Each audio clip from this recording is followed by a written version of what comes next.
Welcome to the Insatiable Lust for Life with Stephen North. Welcome to the Insatiable Lust for Life. I'm your host, Stephen North, and today we invite you into a sacred exploration of what happens when life doesn't go to plan, and how that might be the greatest gift of all. In this episode, I'm joined by the wonderful and wise Janine Keall for a conversation about the unseen currents that shape our journeys, a metaphysical deep dive into divine orchestration, spirit-led detours, and the subtle intelligent interventions that come when we least expect them but need them most. We'll be sharing personal stories, including my own recent experience of preparing for a trip to Melbourne, only to be ghosted and rerouted by a series of seemingly unrelated events, which, of course, turned out to be anything but random. What followed was completely unexpected and part of an overall arc in the theme of my own life. Janine will share her own beautiful moments of revelation, how a simple invitation to a friend's gig became an awakening, reminding her of the deeper reasons we're led to places, people, and moments, often without knowing why.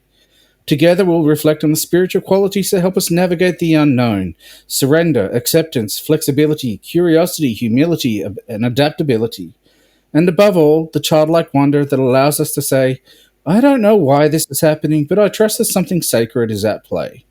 In a world that conditions us to control, predict, and understand everything, we'll talk about the power of not taking things at face value, of letting go of rigid meaning-making and allowing the higher intelligence of spirit to reveal itself in divine timing. We'll touch on how our spirit guides, those ever-present companions beyond the veil, often whisper, nudge, and even orchestrate abrupt redirections, not to punish us, sure, but to place us precisely where the soul intended all along. And to bring it all into the heart, Janine will share a poem, a medicine offering in word form to remind us of what's possible when we change our perception and adapt to a different mindset. So settle in, open your field, whether you're navigating confusion, seeking clarity, or simply curious about the mysterious beauty of this human journey. This episode is an invitation to breathe deeper, trust more fully, and perhaps, just perhaps, let go of the need to know. Because sometimes, when spirit rewrites a story, the version we never planned is exactly the one we were born to live. I'm Stephen North, a multidimensional healer, creator of heart activation music, channel, and consciousness guide. Through my work with my spirit guide and beloved twin flame, Amy North, I explore the vastness of human experience, spiritual awakening, and the mysterious of divine orchestration, hand in hand, all in service to activating the heart and expanding awareness. Janine is a poet, play facilitator, and soul-led guide devoted to the expression of the unseen realms through visual art. With a deep connection to the unseen realms, she supports others in returning to wholeness through emotional presence, intuitive insight, and the transformative power of words. Her work is a living transmission of authenticity, stillness, and heart. And hello, Janine. It's been, 2 years? Wow, hi. I think so, yeah. Wow, how fast that's gone. It's great to be back, though. I still think we're in lockdown, but anyway. Oh, my God, yeah. That's fun. So, I know we've discussed about this before, but we haven't really ever recorded it. And given that the fact that it's taken, 2 years to record a podcast episode, and all of a sudden, with all these changes that have happened since planning this trip to go to Melbourne, there has been so much change that everything has just been rebirthed, almost like a major swing into action, where in the past few years, dealing with mum's being a carer for mum and her cancer, rest in peace, which, passed away almost a year ago, then, going through that grieving process and family and trying to go, okay, now that contract is over with my mum, which direction is my life taking? Where am I going with this? As well as also being diagnosed with fibromyalgia and trying to get that treated and get some sort of pain relief because mine is limited to the brain for some reason, and trialing different medications which actually exacerbated the fibromyalgia, walking around with pains in the knee. It's been a complete fun bags, and that's why we've delayed putting things into place. But this trip to Melbourne, I think, was extraordinary. There's so much has happened, and maybe we'll have time to cover everything, but let's just try. Yeah, Let's go for it. So, in around March this year, a friend had reached out and said, "Oh, I'm traveling. I'm going on a holiday, and I'll go be in Melbourne." And I'm like, "Oh, yeah, okay." Didn't think much of it, and then it's like, "Let's catch up." And I thought, "Okay, we can do something like that." Nothing was put in concrete because I wasn't sure, do I really want to spend the money? Because flying anywhere from Perth, the most isolated city in the world, costs a lot of money to go anywhere. And when you're dealing with, let's just say, illness benefits and living on a tight budget, going on a trip like this is not really affordable because, you need the money for the flights. Accommodation in Melbourne for a week is over $1,000. And we have to, like for me, that's a lot of money. So out of the blue, we ended up getting this project which paid the money to pay for everything. And then it's like, yep, that's it. Decided to go through. Had a look at what was on that weekend because usually there's this expo that I attend, Mind, Body, Spirit Festival, which is in Brisbane, Melbourne, and Sydney. And I was like, what's in Melbourne on this weekend? Because if I can make it business related, I could justify it. Going to meet someone for a potential cup of coffee seems to be a waste of time, but if there's more to this trip, then I could justify spending the money to go. And yes, the Mind, Body, Spirit Festival was on. So the whole journey was all planned there. Then we can get into the good old ups and downs of this trip. But what I did find when I look at everything was the doorways, even though friendships fell apart and there was just boundaries in the way that we are treated and perceived or walked over or whatever. The whole plan of everything, like when I look at it, it's like there's more to this than what I could think of. And the reason why I say this now is because years ago, and this has been a conversation that I've been having with people lately, is that years ago I would not have stood back and taken a different perspective. I wouldn't have changed my mindset. I wouldn't have gone, okay, what is really playing out here? Because, over the years we've had what we dub the Battle of Sophia, all that ego battle of what played out. We've had the stories of all sorts of stuff which I don't really want to talk about, or go into detail because that's another 2-year episode. But yes, there was always different things at play, and if I decided to dive into the emotions and not look at it from a expanded viewpoint or expanded lens, then I would be consumed by the emotion of being betrayed, or the emotion of being let down, or the emotion of just locked in that emotion. And I see a lot of people and it is difficult as well in being in the moment when you have these emotional uproars. Like for me, like the journey of Melbourne. Oh my gosh. So I decided to get this trauma release massage. I had the nudge to go and get this trauma release massage. And I'm like, okay. And then a few days later, it's like, oh, how are you going? How are you coping with it? I'm like, yeah, I'm fine. Nothing really happened. Nothing at all. And then I get this message from the person that I'm meeting up going, just so you know that we're going to be meeting on a platonic level and I'm not interested in anything. And I'm just sitting there going, the heck are you saying this for? You've known me for 10 years. You've been channeling Amy. You know the devotion that I have. Why do you feel like I'm saying that? And then all of a sudden, and I've written many articles on social accumulated trauma where you're having to defend yourself and fight yourself and people throwing their projections on you which aren't true. And all of a sudden, I find myself lifted with all sorts of trauma, having to sit with it, deal with it, stare at it, and it's like, great.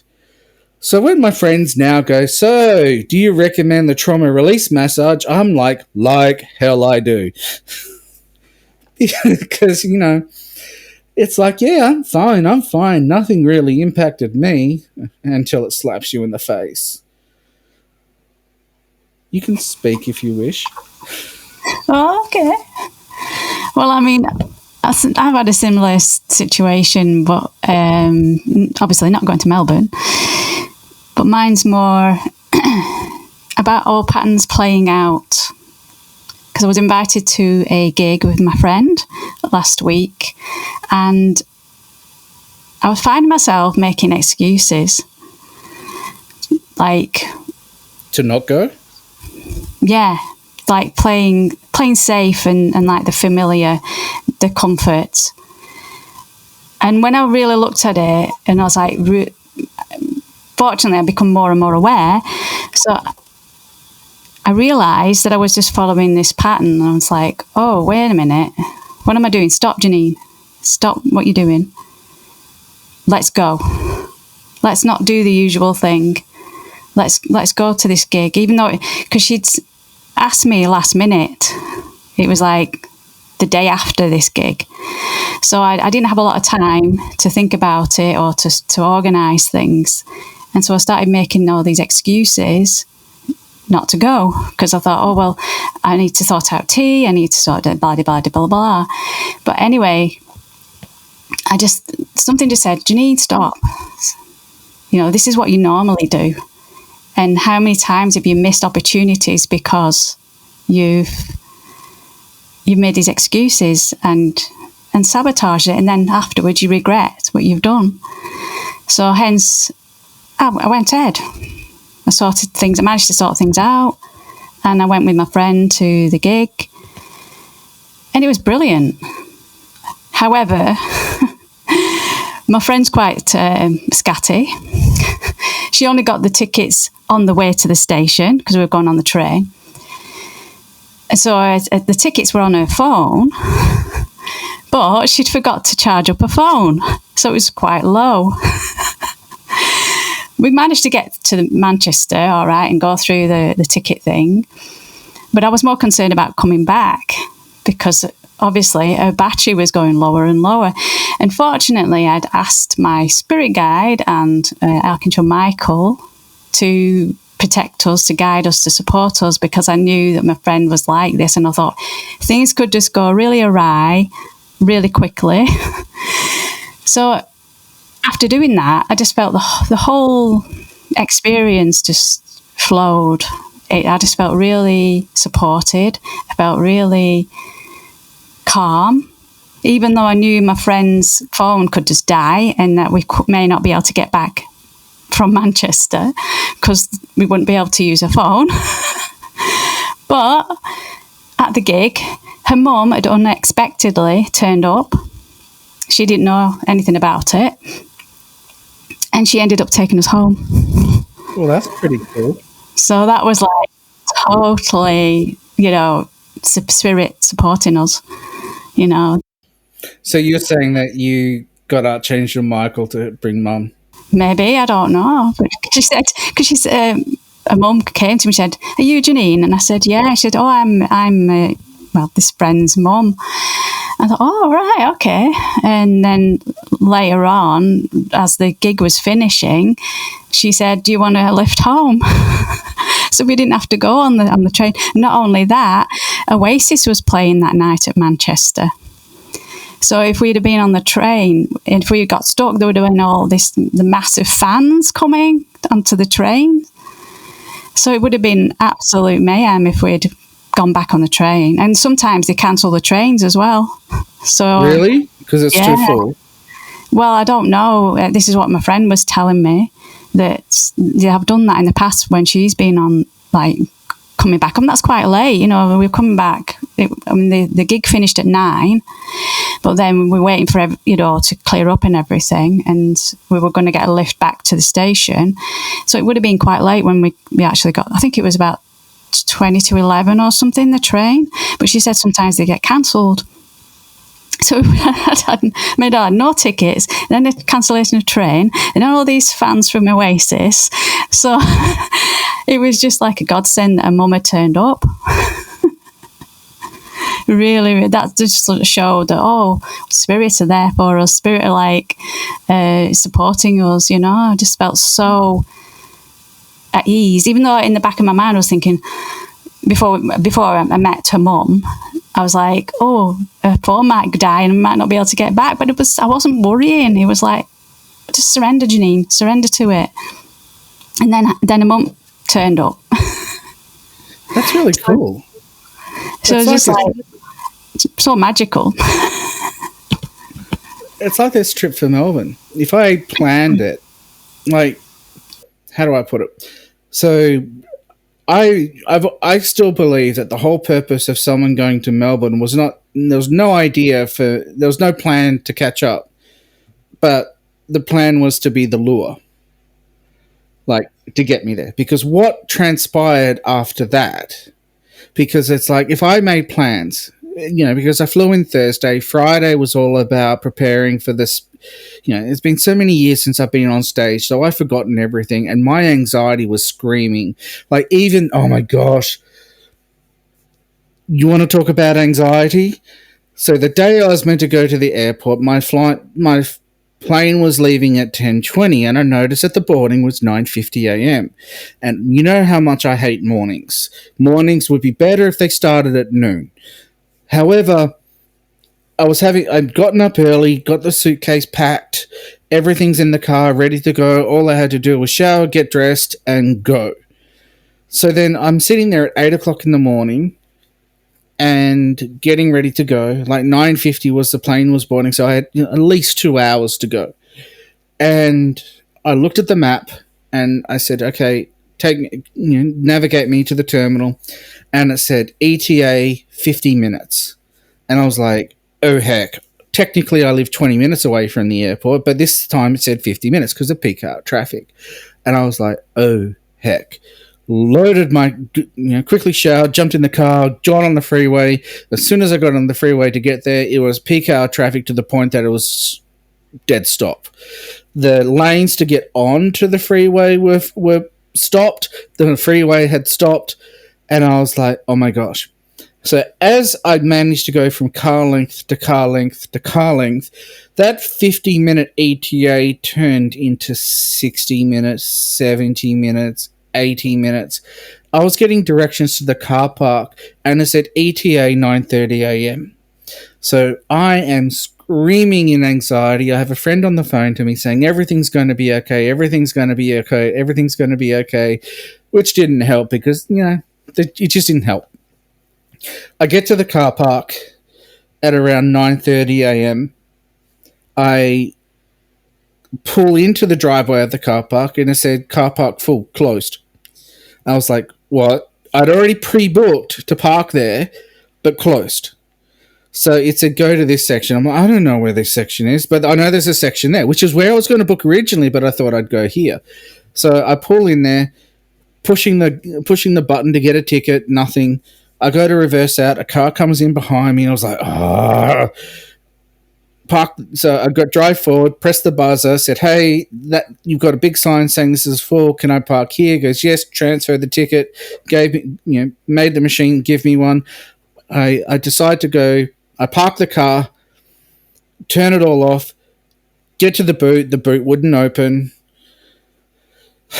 There was more frustration. I can tell you the reason why the boot wouldn't open is because I didn't leave the car in park. I just put the handbrake on and turned it off. If the car is left in drive, the boot won't open. You put it in park. It's a safety feature. So anyway, me not thinking that at the time, in complete anxiety, complete anxiety, pulled the seats down, pulled the suitcase out, got on the bus. The bus just raced through. I got off at the stop, ran to the terminal. Because I managed to get business class upgrade, I had priority check-in. So I literally threw my suitcase at the attendant. He checked me in, and I had to go upstairs to go through the security screening. And I'm thinking I'm going to miss the flight because the security screening was always lines like forever. And I get there, and it's completely empty. It's like you could just walk straight up to the gate. So I walk up to the gate, I make sure that I don't put on belts and I don't have metal and anything. It detects that I was wearing a pendant, so it goes, hey, scan here. And then it goes, oh, is this your bag? We need to go through your bag. Turns out, and they were saying there's this needle-like object in your bag. I'm like, dude, it's a packet of HB pencils. So this guy's pulling everything out of this pencil case. Couldn't find anything. When I did get to Melbourne, I found a screwdriver in the pencil case that he didn't find. So I threw that in my luggage. And I'm racing through the terminal, find out that the terminal I need to see is the very first one, and as soon as I get there, I get this notification on the phone saying flight delayed.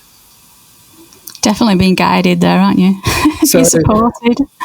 And I'm like, right, I've got 20 minutes. I'm going for a cup of coffee. So then when I get to Melbourne, I live up to my agreement and I message the friend saying I'm there.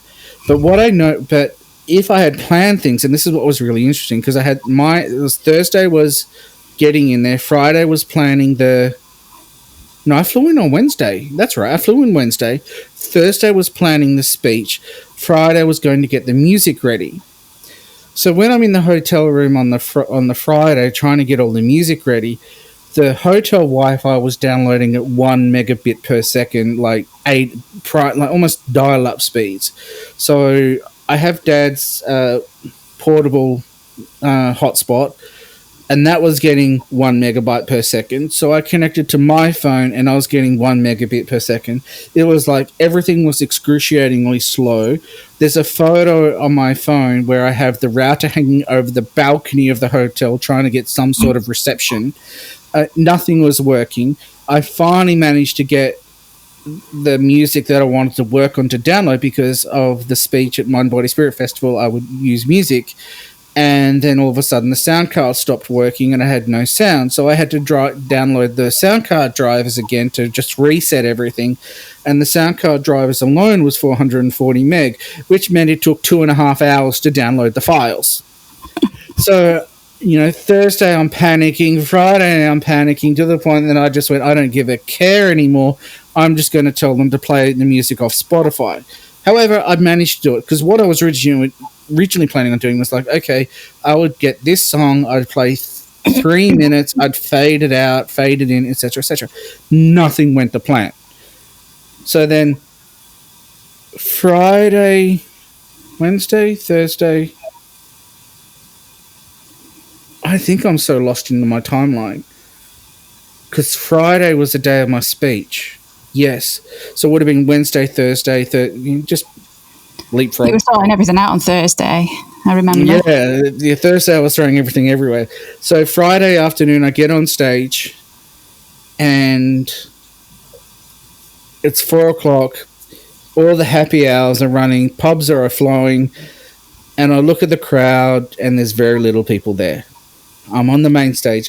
My whole speech that I had prepared was to have 3 groups of 4 people come on stage. So that's 12 people in total. I had 6 people in the crowd, incomplete. And I'm just going, right, this isn't going to plan. So I had my palm cards ready to remind me of what to do, what to speak, what song to play. I literally just threw them behind me. I had to adapt. I had to pivot. And it was like, right, here we go. The whole keyword, surrender, acceptance, be flexible. Yep. And just went for it. I felt a little bit disheartened to see such a small crowd. But at the end of it, not knowing, unable to get feedback, like I did see some guy on the front row, he just fell into a trance. He just went deep. And then people came up to me and they were all crying because of the emotions that were surfacing. One lady said that her family member had passed away a year ago and she could feel them. And the guy that was on the front row came up, he's like, I don't know how you were able to get me into Delta state within seconds. That's never happened before. It always takes me a lot to get into this Delta state, and within a few seconds of listening to your music, you fell into this state. And that gave me more confidence. So because I know the main stage host, and I didn't have any plans because a friend I contacted hadn't reached out, because if she did, I would have had plans on Saturday, because Sunday I was spending time with family, Monday something else, Tuesday something else, which is generally pack up because you're flying out Wednesday morning. So all of a sudden I had this window of opportunity to do something on the Saturday. And he goes, come see me Saturday morning and we'll try and get you on stage, because you've flown all the way here, you've spent all the money just to have one slot. Let's see if we can get you 2 or 3, another slot. So I get in there on Saturday morning, and it's around 11 o'clock in the morning, and he goes, okay, we can get you in around 3 o'clock. There's a 15-minute window. And he goes, wait, just wait a little bit, because if the person on stage finishes early, we can get you on directly after this. So I hung around. So I went and got a cup of coffee, came back, and she managed to finish early. And he goes, right, you're on stage now. There was the headline celebrity act, one of Australia's leading swimming Olympian celebrities, who was the headline act for the whole event. She was told to wait while I got on stage and delivered a 5-minute talk and meditation experience. And that was the highlight of the whole trip. I was so high, so excited, that in that moment, I felt like a complete rebirthing, a complete ignition. Like, all of a sudden, I'm just surrounded in huge amounts of energy, and I'm sitting there going, right, this is exactly what I want to do for the rest of my life. This is the moment I want to go for. This is what I want to deliver. Like, I fully understand that if I had plans, this would not have happened. And it's that whole theme of divine orchestration. It's like, okay, we'll get that person in there. Whatever is going to happen will happen. Don't get too emotional or upset that there's going to be, if plans don't go to plan. You have other plans. Amy had other plans for me, because I met family members that I didn't even know about. The thing is with that performance, that 5-minute slot, I think it all worked out because you hadn't time to overthink. Because if you'd planned it, you would have been like working yourself up and getting ready for it. But because you hadn't got time to think, because they told you, like, get on stage now, it was like, right, I'm going, and just winging it. And because of that, everything happened. That energy came through. Because I remember you sharing that video with me, the recording of that event. And I gave you a testimonial, didn't I, that how powerful that was. And I felt Amy coming through, and I just felt, that heart opening. So in that 5 minutes, there was a massive, change, and I don't know what to call it really, but it explosion.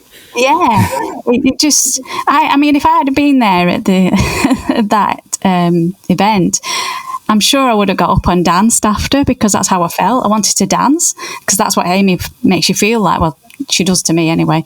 She makes me want to dance. She makes me want to just, like, say, get out of my way. I'm just being myself. And if I had been there, I would have just got up on that stage and danced. And I'm surprised nobody else did after that 5-minute session with you. Like in the audience that didn't want to get up and dance on the stage. But it was really powerful. But that was because I think you were just being yourself in that moment. You weren't thinking, you weren't, procrastinating, and it all just came together. I did have to wear new underwear after that. But it was really the highlight of the trip, like the fact that, on the Friday afternoon, there was minimal crowd. On the Saturday at lunchtime, the crowd was full. I love also the feedback that I got from the host. He goes, I have no idea how you're able to do what you do. You're just standing on stage, crystal in one hand, microphone in the other, and my body is responding in ways that I cannot explain. There's energy going through me, my skin is responding, I've got goosebumps everywhere, and it goes, and you just look up going, where is this coming from? And there's just you with a crystal and a microphone, and that's it. Yeah, you wouldn't think there's anything special going on just by looking at you, but there's obviously a lot going on, and you just feel it, you just experience it. It's not about. I've been rebuilding my new a website and I've had a break from it lately, but I watched some of the old videos because I had all these videos, and I was like, maybe I could just like cut bits and pieces out of all of them, take out different segments and just stitch it in together as like a, as I think that was your idea, maybe, I can't remember. Yes. And I'm looking at myself through these videos and I'm like, I look like a knob. There's this guy standing on the stage with his hands over a bunch of crystals. What's he doing? Yeah, you can't explain it. You can't show anybody what you're doing. And in that moment, when I'm watching this video, I hear one of the person directly sitting in front of the camera goes, I can feel that. How can I feel this? It's quite extraordinary. And I'm just like, if I didn't know any better, if I was a person looking through the lens of anyone else, I'd be like, what the? It just goes to prove that everything's energy, that what we see on surface isn't always the truth. And so everything is energy, and you are demonstrating that through your heart activation music and the crystals and what you're bringing through your body. Even though people can't see it, if with the physical eyes, they can't see it. And I mean, if there was somebody psychic there, then maybe they'd be able to see what's happening. But just watching you like that, like you say, it doesn't look like anything special is really happening, but that's further from the truth.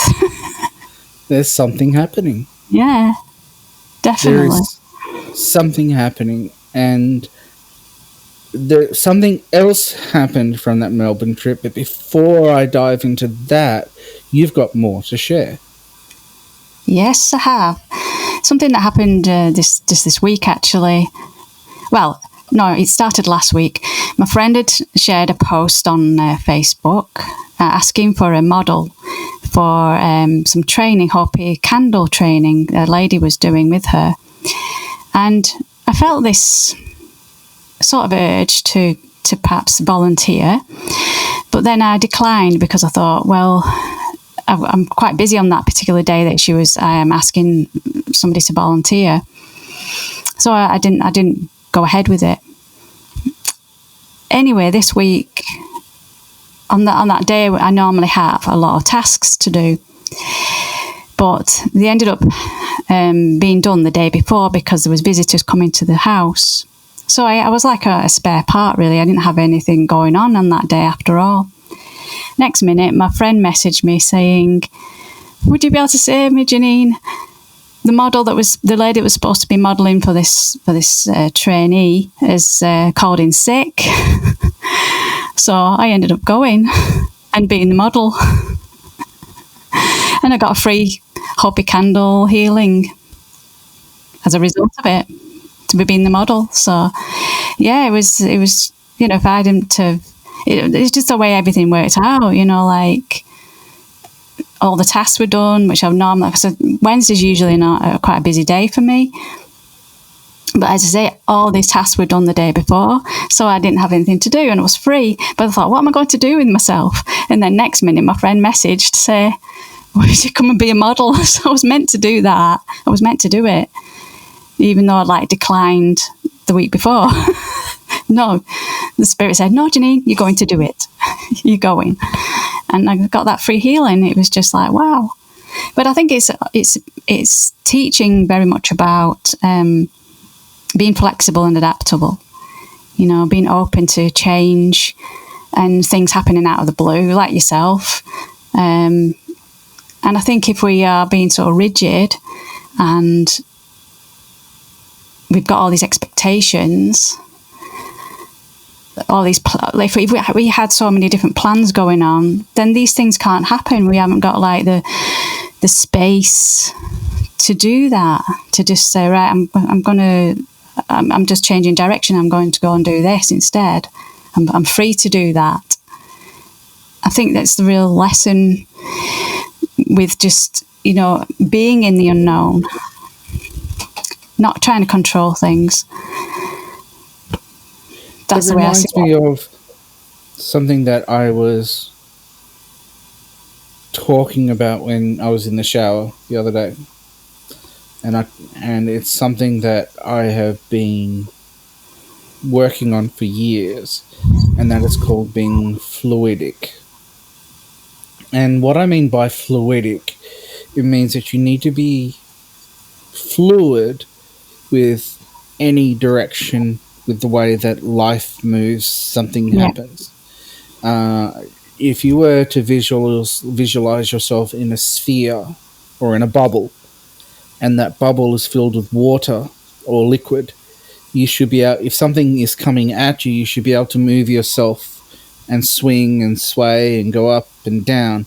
Or you could, or visualize yourself in a sphere in the middle of space, and you're moving around. So, and you want to be in this state of being fluidic, because it's, if something that's exciting, that is potential, because everything is just potential, and you get too invested in it, if you get rejected or it doesn't come into play, you're at the full end. You have a swing from emotional investment into rejection. And it's a big pendulum when that kind of emotion swings. So that's what I mean by being in this state of fluidity, where you don't have that huge swings in the emotions. You can be fluid and you can be perfectly okay with the outcome of anything. It's really being in the state of acceptance and adaptability. It's just, I think it really is adaptability, but different sense of, where I'm using a different word, to the fluidic word, where it's like, okay, I have an opportunity that is potential, but there's also potential that could be devastating if I invest too much in the emotion of that something.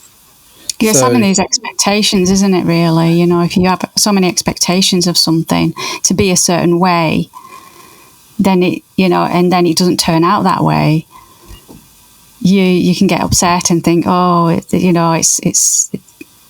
didn't turn out well, and I'm just the disappointment and all this. But if you don't have those expectations in the first place, and just let it happen, be open, like being curious, just using your curiosity in that situation, in that experience, rather than saying, I want it to be this way, or I want it to be that way, I want it to turn out this way. If we're just curious instead, then it opens the door for anything to transpire and anything to happen, and it doesn't matter what happens.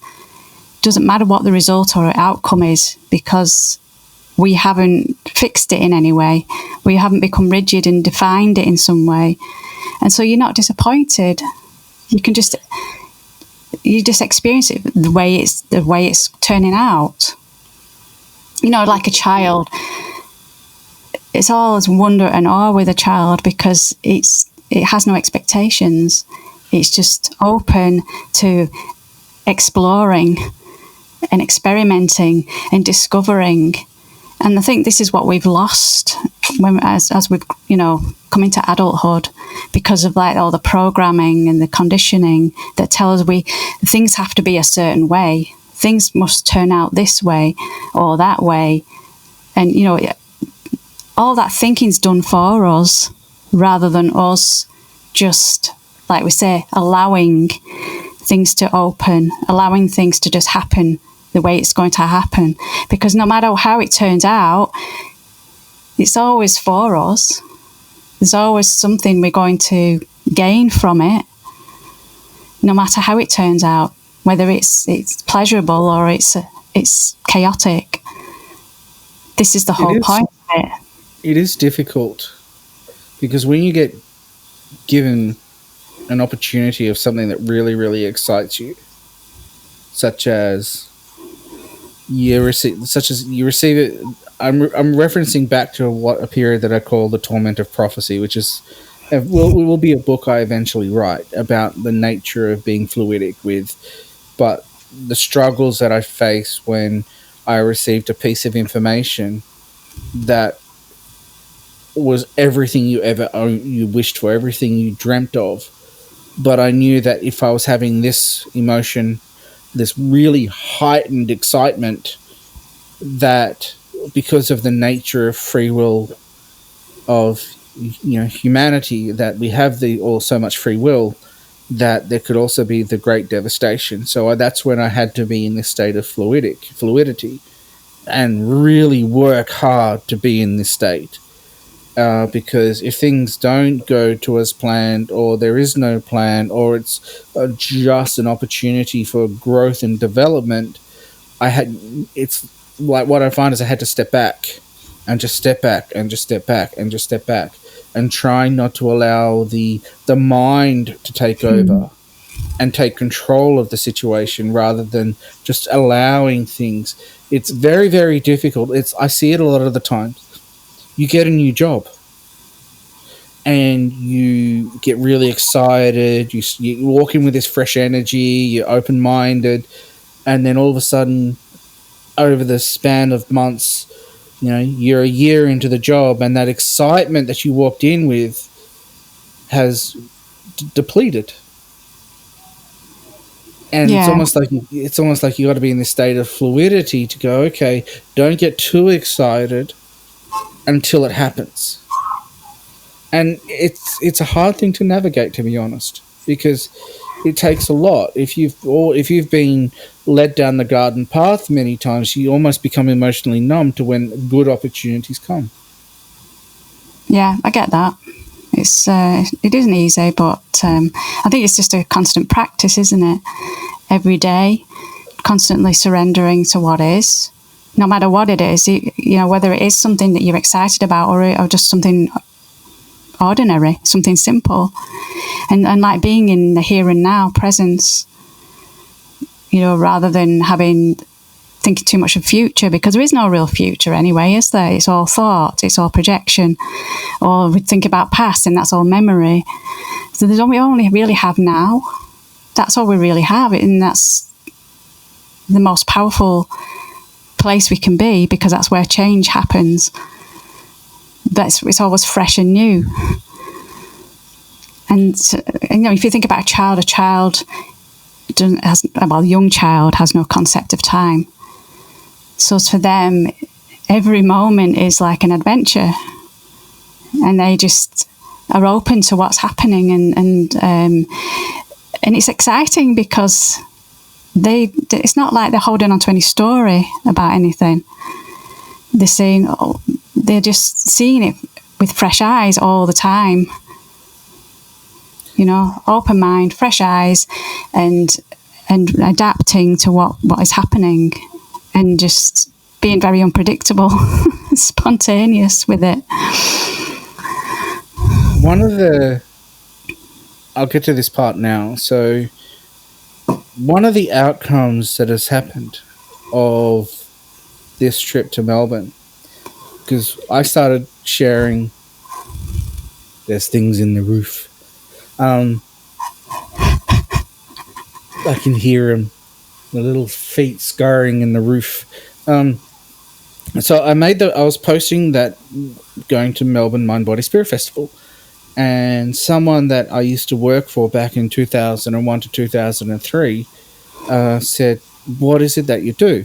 I'm curious. When you get back, let's get in touch."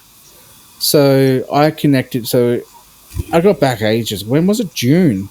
So it'd been a week or two, and he commented saying, "I thought we were getting in touch." And I messaged him, and I said, "Right, let's catch up." When we caught up on Monday last week, and he goes, and he gave me a tour of what he's done with the building that I used to work in, because I used to work in fleet management, and that's where my career started, in fleet management. After 2 years, I moved into government and became a fleet manager for a government agency, and my whole experience of finance and getting to where I got to stemmed from this position. Because prior to that, I was just a waiter at a restaurant. So he was showing me all the things, all the businesses that's in this building, like the yoga center, the gym. It was so weird walking through the gym and standing in that very spot going, this is where my desk used to be, where the dumbbells are. Then he took me upstairs, and he's got the hyperbaric chamber, the red light therapy, they've got lymphatic suits, they've got all sorts of stuff like the cryogenic freezer, the infrared saunas, all sorts of stuff. And really focusing on health and pain management. But he was really, really interested in what I do. And one of the questions straight away he goes, can anyone replicate what you do? And I just went, no. There's no way anyone can replicate what I do, because it's dependent on Amy, it's dependent on my channeling. It's a collaboration between two-dimensional realities. It's a combination of physical and spiritual, that because if I didn't have Amy, I wouldn't be able to do what I can do. So how can someone copy it if it's multidimensional? And as I said to them, I said, people will try to copy it, but they will never be able to replicate it because it's impossible. And I said, and they'll never figure out how I do it because I don't know how I do it. And if someone can tell me how I do it, that'll be great. So we kept on talking, and he asked me the question, how much money do you make from it? How are you monetizing it? And I said, well, if I keep going the way I'm going, with Spotify playing 1/100th of a cent per play, I should be able to retire financially in the next 1.5 million years. I said, like, some of the statistics are really crazy. Like, I've got one song that's been played 25,000 times and I've received $2.52 from it. But then I've got another song that's been played 100 times and I've got $2.51 from it. So it's like, what? So I need to get that 1 cent needs to be another 100,000 times played or something? Like, how does this work? No, it's because someone's paid $1.99 and bought the track. So, but what ended up happening was that he expressed interest in being an investor in the app, like getting behind the heart activation music and looking at ways to generate an income. And I told him all my ideas, such as the modality and everything else like that. And he goes, and he's also aware that I've been struggling with the fibromyalgia, the brain fog, the exhaustion, the lack of energy, the whole struggle with it. And he goes, I'll pay for 2 weeks of treatments for every single day in my center. So all this week, I've been in a hyperbaric chamber for an hour from Monday to Friday. I've been having red light therapy and brainwave entrainment. I make my own stuff, so I kind of was a little bit skeptical, but went, hey, I'm going to just go with it. And realized that the brainwave entrainment is a form of hypnotherapy. And as I'm looking at the app and looking at what it offers, I'm sitting there getting brainstorming with ideas. But in that moment of having that really profound discussion, the recognition, the offer of investment and everything else like this, it's potential. It may not come into fruition, but I did have a discussion with a psychology, and we got right into the discussion of quantum entanglement and quantum theory, and that's how it all works and how we use it in psychology and counseling practices. But I digress.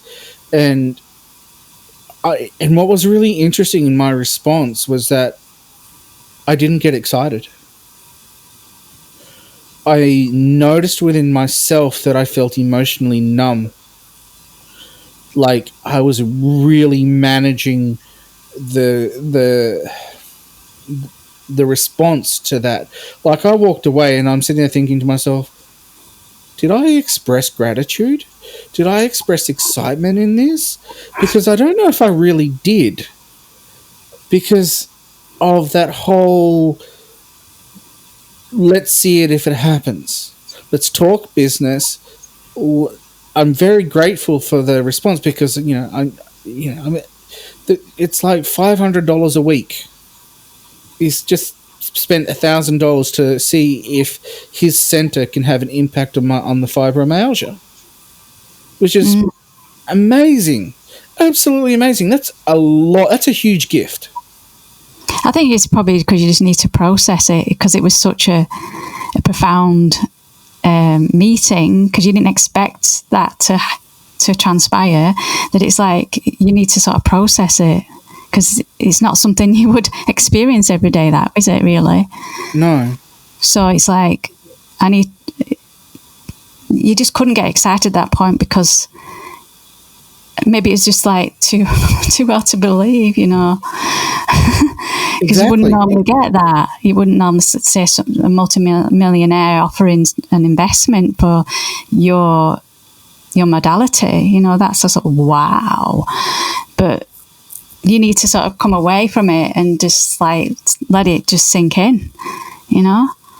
It could be like a form of neutrality as well. It's not necessarily that you weren't excited. It was just being neutral about it, because it was just unexpected.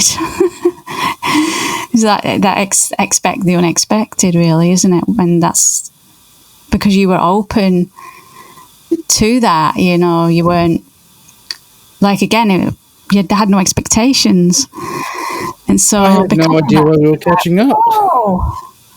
Yeah, it all just transpired. It was like an opening and an invitation. And this is the thing. It's like when we're so rigid in life, and when we're like have all these, we're striving, we're strategizing and planning. It's like, where's the room for the spontaneity? Where's the room for unpredictability? Where's the room for playfulness? Where's the room for exploration? And, you know, I think it's also like being humble into life, and realizing we're not in charge, because we do think we are in charge, and we're not. And it's remembering there's a higher power. This is our spirit team, spirit guides, angels, all there to support us and help us. And we have to be humble. We have to remember that we are not in charge, and that we need to ask for help, and to surrender our plans, surrender our way we think it should go, in order for these things to happen, because we have a soul plan. You know, that our guides are sharing with us all the time, because we've got amnesia. We don't know, but even though we think we know, we don't know. And the more we drop into that not knowing, the more that our guides can make things happen. Yes. That flow can happen, because we're not interfering, we're not getting in the way of it. And this is what's happened. This is what's happened to yourself. This is what's happening to me, because what we're learning now is we're moving away from that need to control, the need to know, in order to just and put our trust and faith in that which we cannot see. And in doing that, we get these invitations, we get these openings, these happenings happen without us knowing about it. It's these surprises, these discoveries that can come. But that cannot happen if we're too much needing to know, too much of planning and striving and strategizing everything. That's what's been happening. And this is what I've been trying to do in my own life, is just keep surrendering, Janine. Especially when things don't work out, especially when you get difficulties coming in your life, and challenges, spanners in the works. Health crises. That's when we really need to surrender. And because there was a master called Muji, and he said, when you think things have gone awry, just surrender, because when you surrender to the divine, it auto-corrects. It auto-corrects itself. Because there's many references to discussions I've had with the masters that have said, surely by now you can see that you're looked after. Exactly. You know, because you fight, and at the last minute everything works out. We have to remember that we are life playing a human, and that life takes care of life. We're not. Yes. It's not about being in this survival mode. But I mean, of course, it's easy saying that, I know, because we so habitually follow these patterns and behaviours. Like I was doing, like on last Friday when I was asked to go to this band, and I was going down that route again, where I was just going to follow that old pattern of just doing the same old. And then I'd stop myself. I saw. I was like, whoa, what are you doing? You're doing that again. That awareness. That's the key is awareness. Is to develop that awareness, because that when you're in awareness, you can make choice. If you're unconscious, you're just carrying on the same old patterns, the same behaviours, the same experiences. But as soon as you're aware, you can see, wait a minute, I can still go down that route, or I can go down this one, which is different and is more exciting and more expansive, and you might have a different experience from it. But we can't do that if we're not aware. So awareness is so important. Or even shift our perspective, like have the ability and the focus to go, okay, let's stand back and look at it in a different lens. And that takes a lot of work as well. It's not something we can do overnight. Oh, no, absolutely I look not. at myself as a teenager growing up in my 20s, and I went, if I had the ability to do what I can do now, maybe things would have changed. I mean, it's for another episode where my entire life I've observed that Amy has been present constantly. From my childhood crushes to everything, it's always been signs of Amy. But I was blind to those. Like, I knew they were present, but I just wasn't sure what was going on. And now when I look back, like, one of the things that I've been doing since Melbourne, like, so much has happened since Melbourne. A friend of mine has been helping me learning how to channel Amy with the health crisis. So when I refer to the health crisis, it's this new state of weight, this new state of method. Now, having ADHD prior to the fibromyalgia setting in, my brain worked completely different. The ADHD brain, the very fast thoughts, the rapid thoughts all the time, that was a completely different method of channeling, because I could channel multiple things at once in order to stay focused. Whereas now, with the fibromyalgia, if I have multiple things going on at the same time, I become overwhelmed. The brain can't keep up. The brain's like, oh no, I have to work. So I had to then go, okay, I had a friend of mine, she's been helping me regain my confidence in channeling Amy. And we spent a day, we only spent an hour, and she was right. She sat me down and she goes, I'm going to ask you questions. You channel the answers. And then there was 3 questions Amy answered. And then all of a sudden, I go a little bit deeper, and 3 questions, a group answered the question.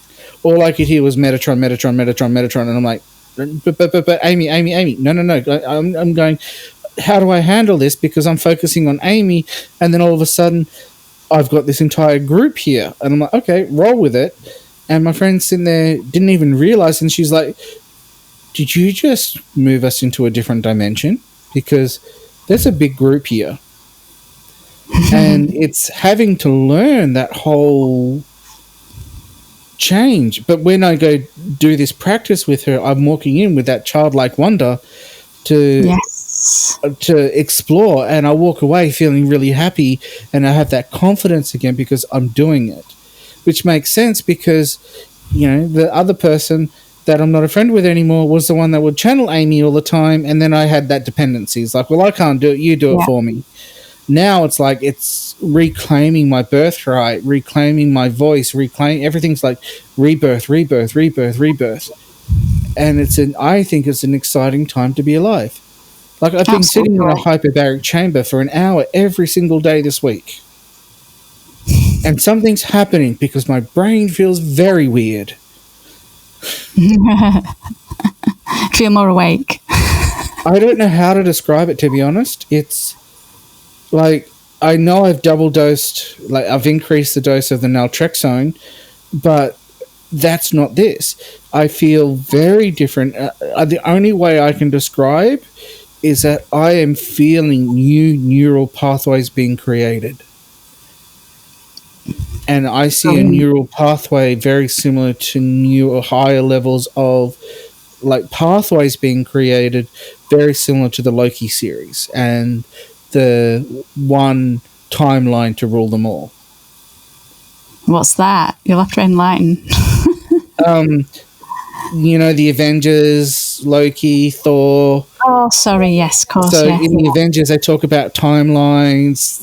Doctor Strange talks about timelines, and then if you have a nexus point, that nexus point can create a new pathway, but you got to kill that pathway off because it could, destabilize the one timeline, etc., etc., etc. So what I'm seeing is that the brain, that this oxygen therapy, by having increasing higher levels of oxygen, is allowing the body to heal and have that space to heal. Because there's nowhere I can go. I'm sitting in this tank, and I thought I'd be claustrophobic, but I'm not. But you said you had a poem to read. I do, yeah. It's called A Change of Perception. Your life may have turned upside down, and you feel like it's falling apart at the seams, dashing your best-made plans or crushing your cherished dreams. You may feel it's all one big mess, and you've lost your sense of direction. However, all is not how it appears, and just requires a change of perception. Seeing things from a different perspective can transform a seeming curse into a blessing, even to the point you're able to feel gratitude to the challenge you're addressing. A grateful attitude can dispel any hopelessness or despair, allowing your heart and mind to open to the lessons and possibilities residing in what you find hard to bear. So just know that no matter how things may have gone awry or not turning out the way you wish them to be, what is happening is for your greatest good, to bring expansion and the potential for a more fulfilling reality. So this is something I was inspired to write in my own life, because things have happened, things have changed for the better when I've changed my perception on it, my perspective. It's like 1 minute you can feel really in the blues, down, and then just having that change of attitude or perspective on something can just change it into joy and like lightheartedness and the realization that nothing's fixed. It's all malleable. Things can be changed in a second, but you just change our mindset. We have to think differently, see it differently. It's like I was going to share an analogy with you. It's about looking at the mechanics of experience. When I was a child, we used to have this Christmas record, and it was a pop-up. You open the sleeve, and this like Father Christmas on a sleigh, and there was like a workshop at the back, and I was just absolutely mesmerised with how does this work. I was like, wow, this is like magic. But you could just see it from the, like that face value thing, and it looked absolutely amazing and brilliant. And I've had a fascination for pop-ups ever since. But now, when I see pop-ups, I want to look at the mechanics of it. I want to look at the engineering of how does that work? How does all this, pop up? And, when it's flattened and then you open it up and it's like, whoa. I think, wow, this is just amazing. And this is like our experiences, especially like challenges and limitations. If we're seeing it on like surface level, we can easily just become a victim, blame, complain. But when you start to dive deep, you see the intelligence of it. You start to see the bigger picture. You start to see the blessings in it. I did a video last month all about the gift of limitation, because I've sort of been limited in financially. And part of me wanted to escape it, like most people do. I want my life to be different than the way it is. But then I started to look at it more deeply, and I wrote all the blessings about it. And I came to realize that limitation was about not getting distracted. If I'd had money, I would have probably wanted to go out, do all these different things. But because I had that limitation, it was like I was learning more about myself. I was learning, things were opening up for me, like a new direction. So like I was inspired to do the videos on YouTube. And then from there, my friend saw me fooling around one day in the woods, and she said, "Can I come with you and let's fool around together?" And then from that, I got the inspiration to do a pillow fight. So I asked my friend, "Would you do a pillow fight?" Because I never had one. And then when I saw her again, she said, "Oh, I've got some exciting news. There's a few people that want to do pillow fight." So we ended up having this group of us pillow fighting, and then we ended up doing a teddy bear's picnic, and we ended up doing a story. And then because that was everybody really enjoyed it, so she said, why don't we do this once a month? So it became these play parties. So it's just amazing, this intelligence where like your experience with Melbourne, one thing led to another, and that intelligence that leads us to these different experiences. Obviously, we've got to be willing to do it, to go ahead with it. But it's just absolutely amazing where it can lead if we don't allow these patterns and behaviours to sabotage it, to get in the way. Yes. So one of the things that I've learnt, I was just pondering, it's like, since I've had this health crisis, I've whinged and moaned and bitched about it. But one of the things that I have seen is, and I tell this to a lot of people, is that one thing that has brought me is stillness. Yes. It brought pure stillness. The brain has stopped thinking. The brain has stopped with all sort of thoughts. Like not even thinking that you've left your keys in a building and someone's just locked the door and you can't get in. Like, you just don't even think about it until you realise you got into your car. It's like, oh, where's my keys? That was last night. But it's brought stillness, and I'm addicted to stillness. I prefer functioning during the night and going to bed at 4 o'clock in the morning because it's pure stillness. Yeah. And people are like, oh, you must go to bed during the night, go to bed early, have the circadian rhythm and do this and do that. And I'm like, but I love stillness. The silence and the stillness. I'm the same, and like, although I can't stay up until 4 o'clock in the morning, but often I wake up at like, I don't know, 1 or 2 o'clock in the morning, and I can't always get back to sleep again. So I can really appreciate that silence, the quietness, and it's like, oh yeah, why can't this be like this all the time? It can be. Just get fibromyalgia or get brain fog or chronic fatigue. No. You can have that. You better ask for that wish to be nullified. No. No, I mean, just that, in the night. And in fact, I was thinking about, when we have these long summer nights where it was still light at night time. And I'm thinking, part of me doesn't want it to be light. I want it to be dark. I like the dark because it's just, I don't know, it just, it helps me to go to sleep for one, but it's just, I just like the darkness. I know a lot of people are afraid of the dark, but I love that silence. I love the stillness, and I love the darkness. But I love the pub and I love the beach. Pros and cons. Yeah. There's I do love benefits the to sun. everything. It's just that particular period, and that at night time, I love that time. When I'm awake, if I'm awake.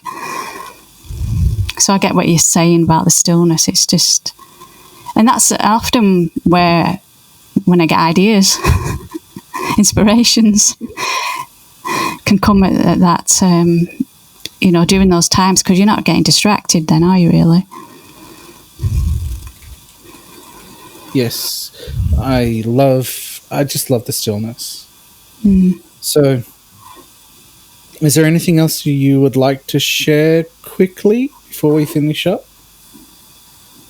I think we'd just say that if you're going through challenges and difficulties, to see them as like little love bombs. This is what I've come up with recently. Like you say, you get triggered. I see it as like a love bomb because it's trying to wake you up. It might be, and it's about unwrapping it and seeing the gift inside it, rather than, as I say, being on the surface and just complaining about it and thinking, why me? No, I feel blessed. I've received this love bomb, and it's an opportunity to see what's inside and what has it got in store, what's it trying to show me, what's it trying to teach me, and see these things from that perspective rather than, oh, poor me, why me? That's what I would like to finish on. So as we come to the end of this episode of the Insatiable Lust for Life, we hope you felt the heartbeat of something deeper moving through our conversation. A reminder that life is never as random as it seems. We've spoken about ghosting and gigs, twists and turns, and how, when we surrender our need to control, Spirit steps in with a design far more intelligent than anything our minds could imagine. Janine's story, her beautiful poem, and this shared exploration have reminded us that there is divine choreography unfolding in every moment.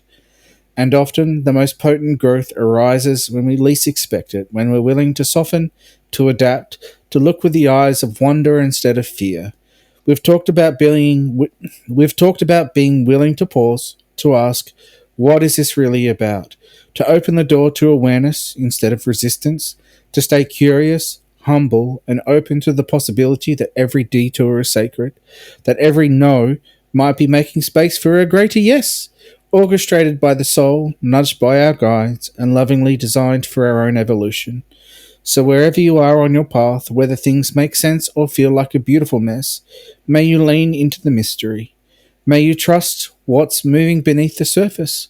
And may you never forget that you are guided, you are held, and life is conspiring for your awakening. Thank you to the luminous Janine Keall for walking this path with me in this conversation, and to you, dear listener, for sharing this sacred space. Until next time, keep listening, keep feeling, and keep saying yes to the insatiable lust for life.